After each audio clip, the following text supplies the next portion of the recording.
Hey, it's Dennis. Thanks for checking out my video. This is video 3 in a 5-part series. And if you've been following along, hopefully by now, your employees are all in the right frame of mind. They're out installing material correctly. And today we're going to start looking at some options for increasing productivity. You know, I worked for a contractor a while back. I was there about 6 months. And this particular contractor had a meeting once a week. He would call in all of his key people and cry about how much money he was losing. And I made several suggestions to him, practical ideas on how he might be able to solve some of his problems, and he didn't listen to a darn one of them. And after about 6 months, I got tired of listening to him cry, and I had to leave. So just to get the video started, I made a short clip of what his meetings looked like. I'm going to play it now. I'll see you on the other side. Then we'll talk about some tactics for boosting production. This is Tom. Tom is a contractor. This is Tom's team. Tom wants to know how they could have possibly lost so much money on their mega project.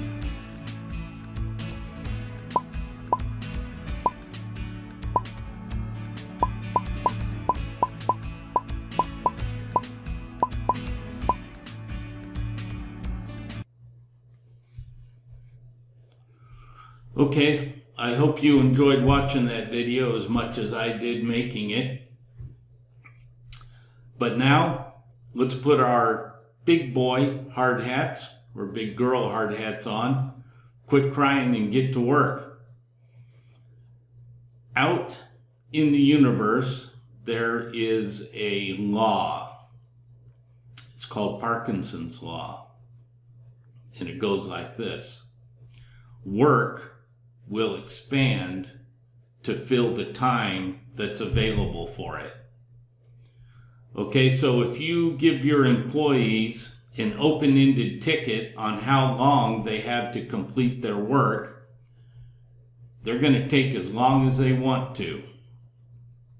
So tip 3 is never assign a task to an employee without giving them a time limit.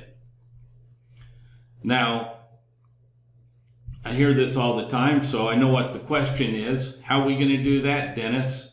Where are we going to get that time limit? You're going to get it from your estimate. It's right there in your estimate data.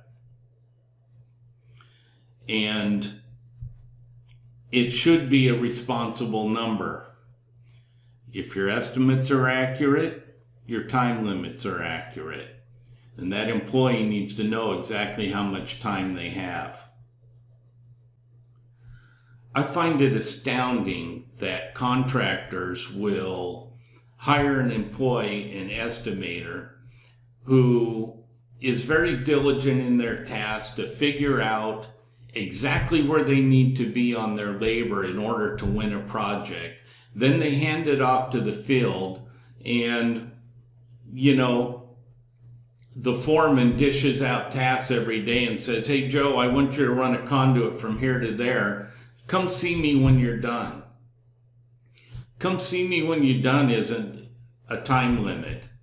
Come see me when you're done means take as long as you want. You got to stop doing that. You can't do that. You need to say, "I want you to run a conduit from point A to point B, and you've got 2.7 hours to get that done, or you're costing the company money." That's powerful. That's really powerful. That employee's going to have some pressure on him then. And if your estimate budget is accurate, they're going to have plenty of time to get it done. If they don't get it done, it's not going to be their fault, most likely. It's going to be something that was either unforeseen in the estimate or couldn't have been interpreted, some site-specific condition that the estimator could not have foreseen that delayed that employee. But the majority of your tasks, they're going to get done on time. And when the majority of the tasks get done on time and they stack up one on top of the other, that gets you a hell of a way towards a profitable project. So you have got to start putting together 2-week rolling schedules. On those schedules, you need to tell that employee exactly what you want them to work on. You need to tell them what their time frame is. Now, there's a lot of ways to do that. There's a lot of ways to format and interpret that estimate data in order to enable you to delegate tasks with time frames on them. And we'll get into that a little deeper as we go along. I can show you how to do that. But if you're letting your site supervisors issue tasks without time limits associated with them, you're letting that estimator down. You're letting that person down because you're not enforcing their vision of how that project's going to come together. And you're going to end up in your boardroom with that individual and you're going to be crying because you didn't make any money over something he or she had no control over. If you're going to pay that person to put together numbers to win you projects, then you need to make sure that that information is transferred out to the field so that they can build the project in the time frame the estimator allotted for it. Okay, look, you're treating your employees well. You let them know that you appreciate them. I assume that you're paying them a fair wage, probably industry standard. It is their responsibility then to get that material installed for you at the estimated rate of installation. If you'll just let them know exactly what they need to do and how much time they have to do it, I promise you, in the majority of instances, it's going to happen. It'll get done. You can't give them blank checks. You can't give them unended task durations. You have to tell them exactly how much time they have to complete that.